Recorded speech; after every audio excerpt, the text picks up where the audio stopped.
In this video, we're going to navigate with our Bible GPS through Revelation 13, verses 1 to 10. And we know when we navigate with our Bible GPS, we're going through three processes. The first one is the process of understanding. The second is the process of application. And then the third process is the process of communication. So let us start with the first process, which is the process of understanding. And the purpose of that process is to get to the message to the original receiver. And how do we do that? We're going through the acronym of START. And the S stands for the situation. Now, we know a little bit about the situation of this passage. We know it was a time of persecution. John was on the island of Patmos, and God gave him these amazing visions to write down, because those visions needed to tell them what will happen in the unseen future, and that needed to encourage them. It was about 95 AD when Domitian was the emperor of Rome. So it was a very difficult time for them. It was a time of persecution for the Christians. So that is mainly the situation, the background.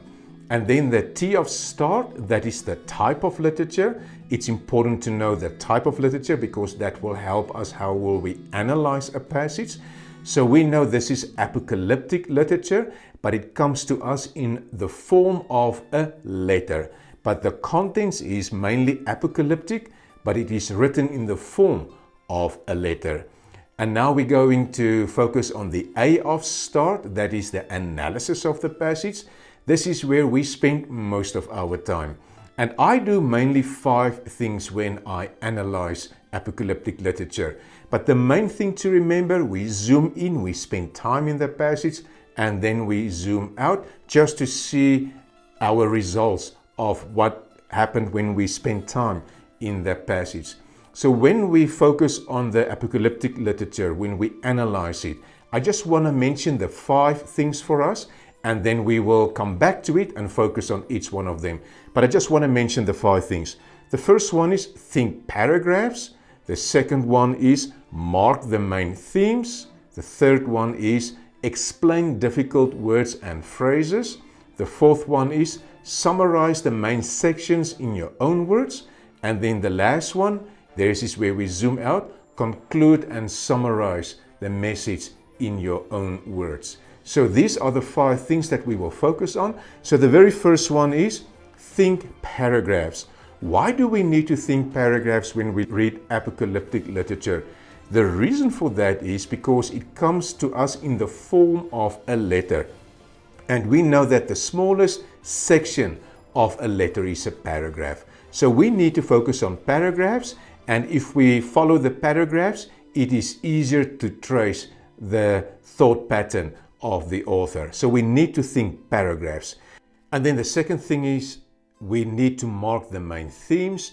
This is where you need to spend time in the passage, where you look for symbolism, because we know when we read apocalyptic literature, there's a lot of symbolism. So I'm very alert to see where can I find the symbolism, because it is apocalyptic literature. So when I mark the main themes, I just read the passage, and I have given some guidance for us there, how we will do that. The first thing there is mark everything that relates and refers to the beast. So when I read this passage, the first 10 verses of Revelation 13, before I realize that there is the beast, I see the dragon. So the dragon you get in verse 1, that refers to chapter 12, and we know from our devotion on day 3, this dragon is actually Satan. He's part of the satanic trio, because we have the Trinity, God the Father, the Son, and the Holy Spirit, and Satan opposes God the Father because he is part of the satanic trio, the evil trio. Also in verse 2, there's a reference to the dragon, as well as in verse 4. And then we see that there is the beast, also in verse 1. So the dragon stood on the shore of the sea, and I saw a beast. So we see the beast there. Then we see many things, especially in verses 1, 2, and 3, will relate to this beast. So we see 10 horns, 7 heads, 10 crowns, blasphemous names. Then we see in verse 2 a combination of an animal the beast, a leopard, and then it had feet like of a bear, mouth like that of a lion. So we see this is a combination of the 4 animals from the book of Daniel. So when you read the book of Daniel chapter 7, and that is also apocalyptic literature, you will see that there are 4 animals. It is the beast, the leopard, the bear, and the lion. And in Revelation 13, John has a combination of those 4 animals. But then we continue, then we see in verse 3, the beast again. It has a fatal wound. It had been healed. Then in verse 4, we see the beast again. We see it in verse 5, 6, 7, and 8. So I mark it the same because it relates, everything that relates and refers to the beast, I will mark the same. So we can see the way we mark it. This chapter is all about the beast, the animal that comes out of the sea, which we call the beast. And then we go back. The second thing that we do, mark the verb that is being repeated in verses 4 and 8. So we see in verse 4, we have worship twice, and we also have it in verse 8. Worship. This is what the people will do when they see this beast and the dragon. They will worship them. So that is their reaction to the dragon and the beast. They will worship them. Then on page 265, mark all the things that the beast was given in verses 5 to 7. And then you see the beast was given a mouth. And from that mouth we have a lot of blasphemy. And then in verse 6 there was slander. And then in verse 7 it was given power. And also in verse 7 it was given authority. So this beast needed to listen to the dragon. So the dragon had given the beast lots of power, lots of authority, and a mouth that could blaspheme. And then in verse 10, we see a quotation from Jeremiah 15, verse 2.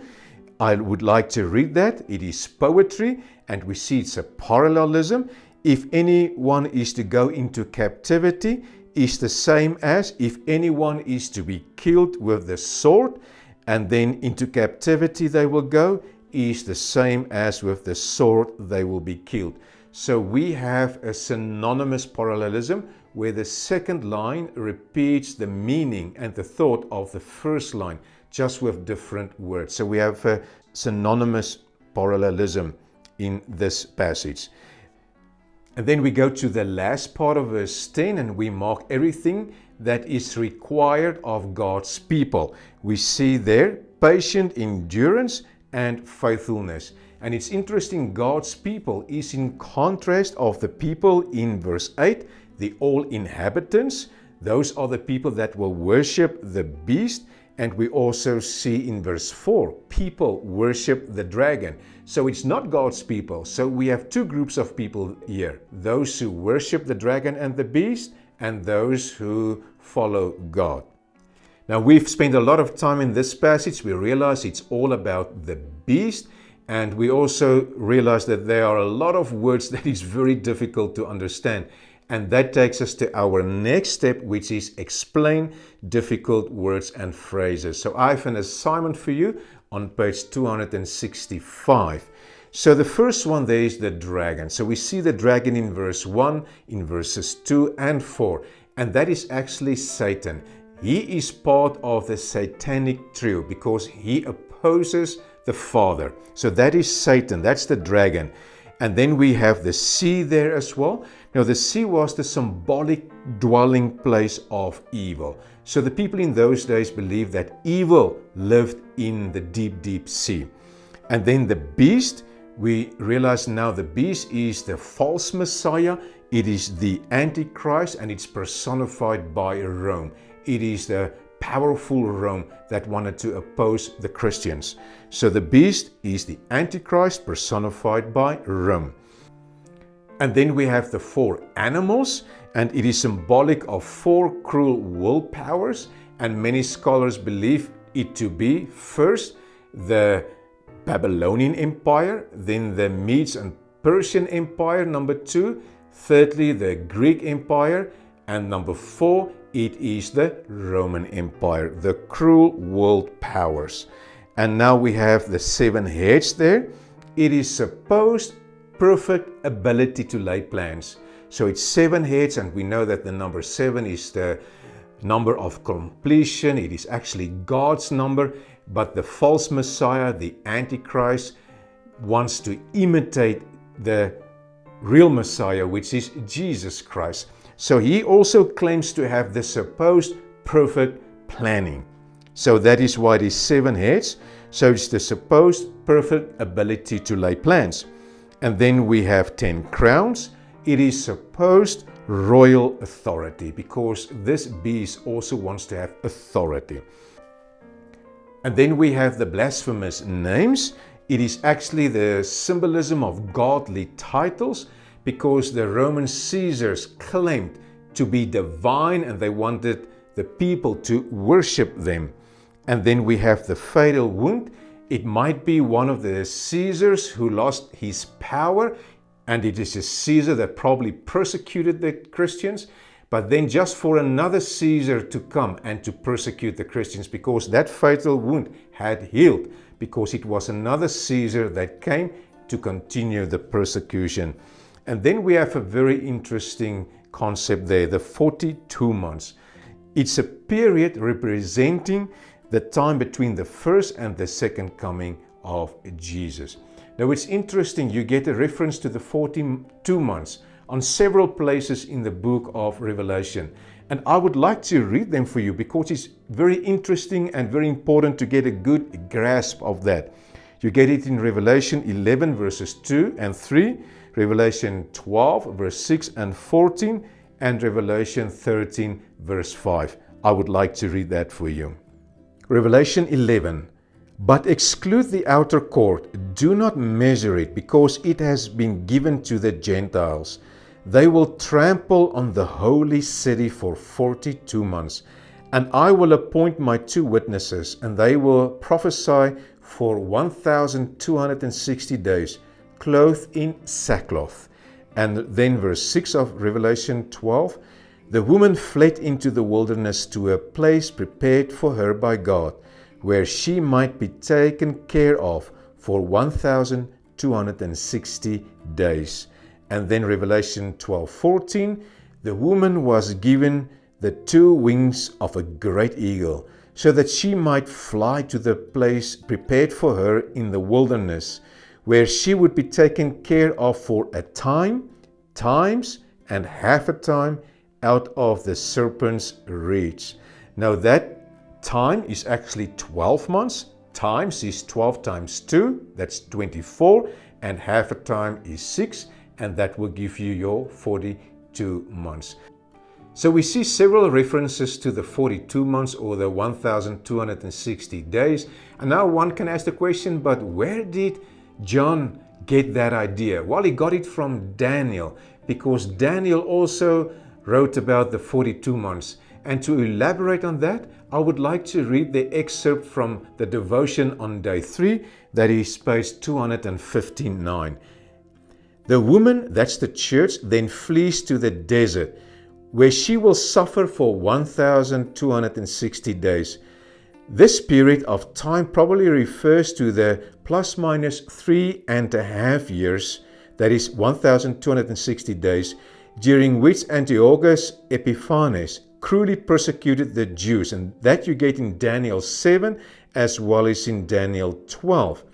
According to Daniel 7 verse 25 and Daniel 12 verse 7, Antiochus Epiphanes would reign only for a time, that's 12 months, and times, that's 24 months, and half a time, that is 6 months.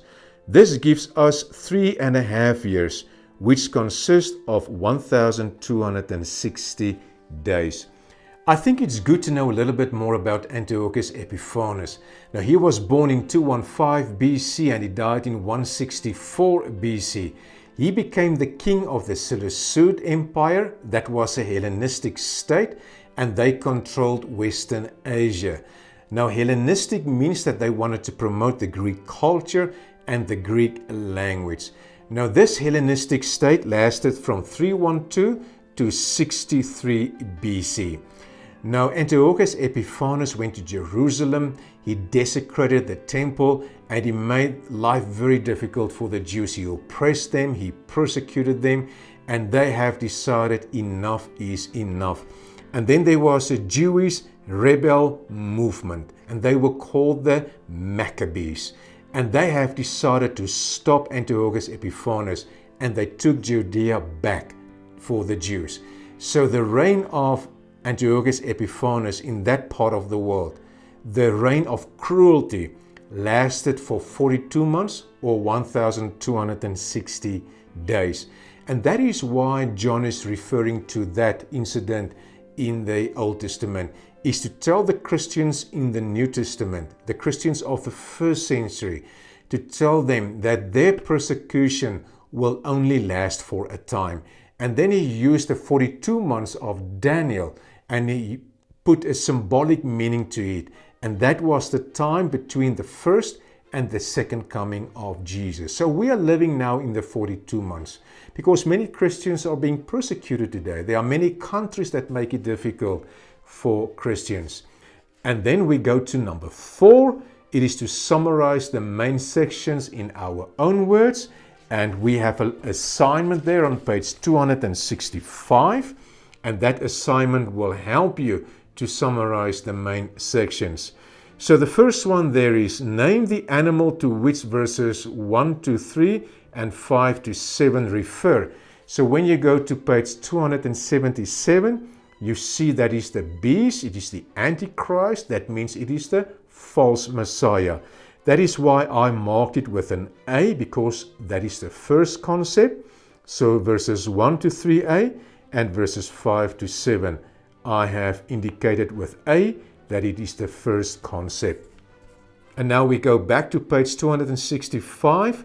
Verses 4 and 8 are addressed to, and we see it's addressed to the people, and it's addressed in verse 8 to all inhabitants. And we see also the verb worship twice in verse 4, and we see it in verse 8 as well. That is why when we zoom out, those verbs will help us to summarize the main section. So verses 3b to 4, they belong together. People worship the dragon and the beast. And also verse 8 is the people worship the dragon and the beast. That is why I indicated with the letter B, because it is the second thing that we realize there in this passage when we zoom out. And then back to page 265, verses 9 and the first part of verse 10 belong together. How will you summarize the contents? I will summarize it the following, and that is C, because it is the third concept. Christians must accept also the difficulties of being a Christian, and Christianity must never be defended with force. And back to page 265, how will you summarize the last sentence of verse 10? Because the last sentence of verse 10 refers to God's people. Verse 4 and 8 actually refer to the worshippers of the dragon and the beast, but now it's God's people. I will summarize it the following. A Christian's response is endurance and faithfulness, and I indicate that with the letter D because it is the fourth concept in this passage. So this is what we do. We zoom in and then we mark the main themes, and that actually helps us when we zoom out to summarize the main sections in our own words. And now number 5, we conclude and summarize the message to the original receiver. And how do we do that? What I normally do, I go back to the previous step, number 4, where I wrote the main sections in my own words. I just try to summarize that in one paragraph, and that becomes my message to the original receiver. So when you go to page 270, I wrote it there in the following words. Satan uses anti-Christian authorities to oppress the church. However, the encouraging news is that this onslaught will only last for a short period of time. To be a Christian will not always be easy, but God's people must have faith and not give up. We know that we are on the winning team. And that takes us to the R of start, the relationship to the rest of the Bible. Does this message in Revelation 13 relate to the rest of the Bible? I have a few passages there for us, and I would like to read one of my favorite passages in the Bible, and that is 2 Corinthians 4, verses 7 to 9. Verse 7, "But we have this treasure in jars of clay to show that this all-surpassing power is from God and not from us.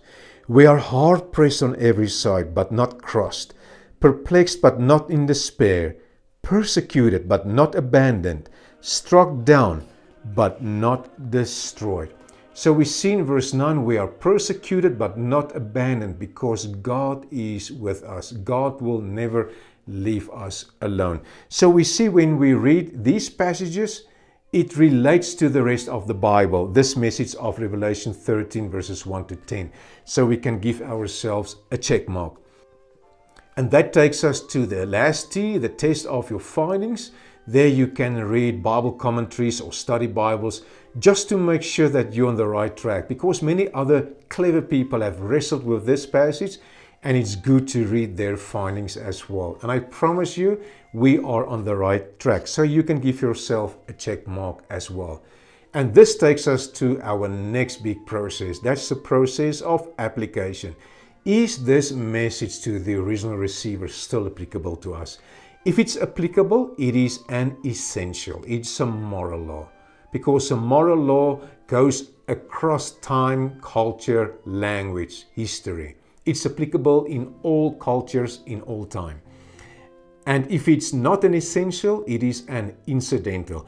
That means it was essential to them, but not essential to us. And how do we determine whether a message is an incidental or an essential? We need to know 3 laws, and we need to be aware of cultural practices. The first law is the civil law. Is this a civil law? I don't see any civil laws like building regulations in this message. Is it a ceremonial law? I don't think so. I don't see any sacrifices of animals. Is it a cultural practice? I don't see any cultural practice here. Is it a moral law, which is a universal guideline telling us how to live? I think so. Because when you go to verse 10, it is indeed that we need to have patience, that we need to have faith for the times that we are living in. So it is indeed a moral law. It is essential. And then we can give ourselves a check mark. And this takes us to our third process. It's the process of communication.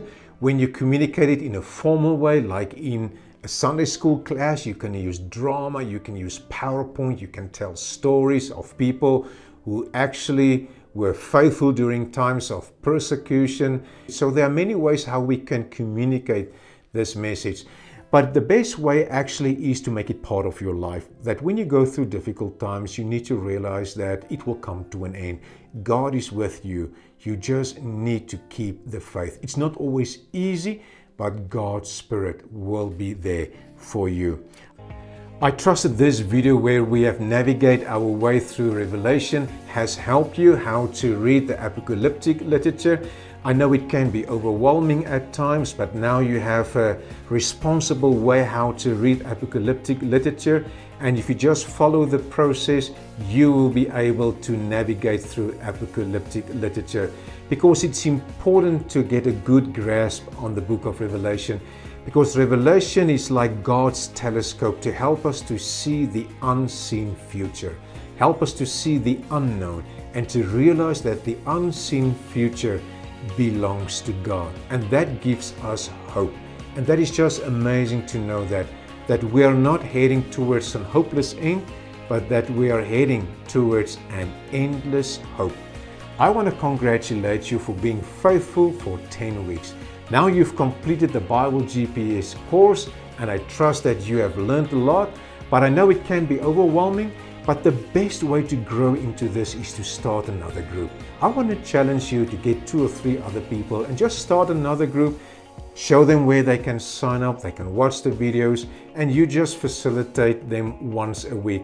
It is not that difficult. The best way to learn is to facilitate, and you will experience that good theology is indeed good counseling. And in the end, we all face the unknown future. The future is unknown to everyone, but we know that the unknown future can only be navigated through the compass of an ancient text. And we have this ancient text, the Bible. May God bless you. And if you need any help how to start a next group, please contact us. Thank you.